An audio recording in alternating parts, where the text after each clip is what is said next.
अस्सलाम वालेकुम दोस्तों। एक ऐसी औरत जिसने अपने दौर की दो सबसे बड़ी सल्तनतों को हिला कर रख दिया, जिसके इशारे पर रूम के अजीम तरीन जर्नैल झुक गए, कलूपेत्रा। ये नाम सुनते ही ज़हन में क्या आता है? हुस्न, अयाशी, धोखा या एक मक्कार मलका? नहीं, आज आपका ये सारा गुमान टूटने वाला है, क्योंकि हम कलूपेत्रा को हॉलीवुड की नज़र से नहीं देख रहे, हम उसे देख रहे हैं बुलिट्जर प्राइज विनर मुसन्फ़ा स्टेसी शेफ की गहरी तहकीक की नज़र से। स्टेसी शेफ लिखती हैं कि तारीख ने कलूपेत्रा के साथ बहुत बड़ी नाइंसाफ़ी की। उसे सिर्फ एक खूबसूरत जाल बनाकर पेश किया गया, लेकिन सच्चाई इससे कहीं ज़्यादा सहर अंगेज़ और खौफनाक है। वो सिर्फ एक मलका नहीं थी, वो एक बेहतरीन पॉलिटिशियन थी। वो 9 ज़बानें बोलती थी। वो अपने दौर की सबसे बड़ी फाइनेंसर और मंसूबा साज थी। अपनी आंखें बंद कीजिए और बुक ऑस्मोसिस के साथ चलिए आज से 2000 साल पीछे, कदीम मिस्र के इस अलेक्जेंड्रिया शहर में, जहां साजिशें सांस लेती थीं और इक़्तिदार खून मांगता था। कलूपेत्रा को खालिस मिस्री नहीं थी। वो यूनानी नस्ल के बतलिमूसी ख़ानदान से थी।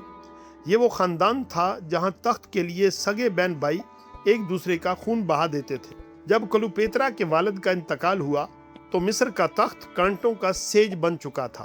कानून के मुताबिक उसे अपने 10 साल के छोटे भाई बतलिमूस सिजदाहम से शादी करके हुकूमत करनी थी, लेकिन महल के साजिशी दरबारियों को एक ज़हीन और खुद मुख्तार लड़की मंजूर नहीं थी। सो उन्होंने कलूपेत्रा के खिलाफ बगावत कर दी। उसके छोटे भाई को उसके खिलाफ खड़ा कर दिया। नतीजा, कलूपेत्रा को अपनी जान बचाकर शाम के सहराओं में पनाह लेनी पड़ी, लेकिन वो हार मानने वालों में से नहीं थी। सहरा की तपती रेत पर बैठकर वो अपनी वापसी का प्लान बना रही थी। वो जानती थी कि मिस्र का तख्त वापस लेने के लिए उसे दुनिया की सबसे बड़ी ताकत की ज़रूरत है, और वो ताकत थी रूम। इसी दौरान रूम का सबसे ताकतवर जर्नैल जूलियस सीजर मिस्र पहुंचता है। सीजर सिकंदरिया के शाही महल में मुकीम होता है। चारों तरफ सीजर के मुहावजों का पहरा है।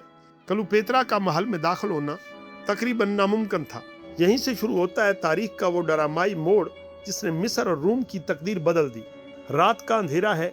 एक छोटी सी कश्ती महल के खुफिया रास्ते पर आकर रुकती है। कश्ती से एक शख्स उतरता है जिसके कंधे पर एक बड़ा सा कालीन है। वो शख्स सीजर के कमरे तक पहुंचता है। पहरेदार समझता है कि ये कोई कीमती तोहफा है। सीजर के सामने जब वो थैला खोला जाता है तो हैरत से सीजर की आंखें खुली की खुली रह जाती हैं। इस थैले के अंदर से कोई हीरे जवाहरात नहीं निकलते। इसके अंदर से निकलती है 21 साला कलूपेत्रा, मट्टी और पसीने में डूबी हुई, मगर आंखों में बला का एतमाद है। स्टेसी शेफ यहाँ एक हैरत अंगेज नुक्ता उठाती हैं। वो कहती हैं कि सीजर कलूपेत्रा के जिस्मानी हुस्न पर नहीं मरा था। 52 साल का सीजर दुनिया देख चुका था। वो कलूपेत्रा की इस बेबाक हिम्मत, उसकी गुफ्तगू की काट और उसकी सियासी जहानत का असीर हुआ था। कलूपेत्रा ने सीजर को वो दिया जो उसके पास नहीं था, मिस्र की बेपनाह दौलत, और सीजर ने कलूपेत्रा को वो दिया जो उसे चाहिए था, रूम की नाकाबिले शिकस्त फौज। सीजर ने कलूपेत्रा के भाई को शिकस्त दी और कलूपेत्रा दोबारा मिस्र की वाहिद मलका बन गई। अब कलूपेत्रा मिस्र की मुतलकुल अनान मलका थी। उसने सीजर के बेटे सीजीरियन को जन्म दिया।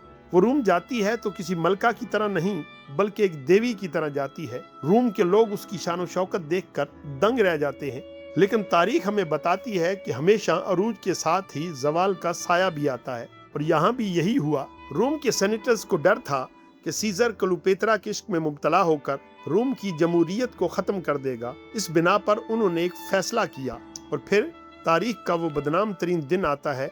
सेनेट के अंदर जूलियस सीजर को खंजर मारकर कत्ल कर दिया जाता है। कलूपेत्रा के पैरों तले से जमीन निकल जाती है। उसका सबसे बड़ा मोरा छिन चुका था। वो रातों रात अपने बेटे को लेकर रूम से मिस्र वापस भागती है। रूम में खाना जंगी शुरू हो जाती है। कलूपेत्रा एक बार फिर अकेली है और मिस्र पर खतरे के बादल हैं। अब उसे एक नए मुहाफिज, एक नए जर्नैल की तलाश थी, और तारीख के स्टेज पर एंट्री होती है मार्क एंटोनी की। मार्क एंटोनी सीजर की मौत के बाद रूम का सबसे ताकतवर कमांडर था। वो कलूपेत्रा को हिसाब किताब के लिए तलब करता है। कलूपेत्रा जानती है कि एंटोनी सीजर जैसा संजीदा फिलासफर नहीं था। वो एक जंगजू था जिसे अय्याशी और दिखावा पसंद था। कलूपेत्रा ने इसके नफ्सियाती इलाज का फैसला किया।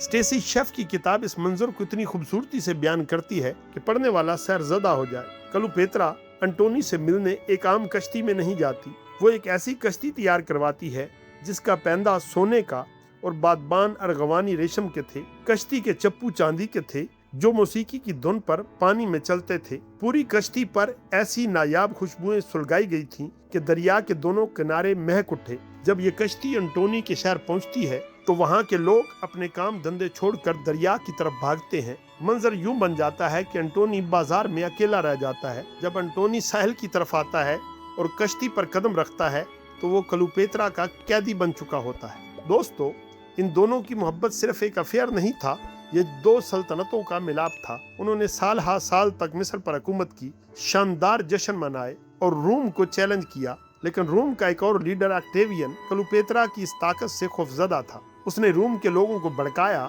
एक गैर मुल्की औरत हमारे जर्नैल को अपने इशारों पर नचा रही है। जंग नागुज़ीर हो चुकी थी।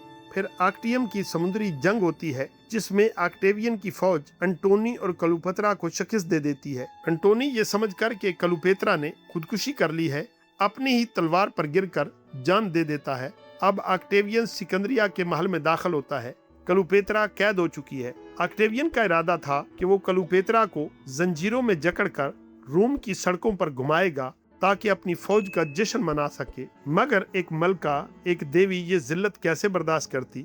39 साल की उम्र में क्लियोपेत्रा ने अपनी जिंदगी का आखिरी और सबसे बड़ा फैसला किया। उसने रोम के फातेह को अपनी लाश तो दे दी, लेकिन अपनी गैरत का सौदा नहीं किया कि उसने एक टोकरी में मिस्र का जहरीला सांप मंगवाया और इससे खुद को डसवा लिया।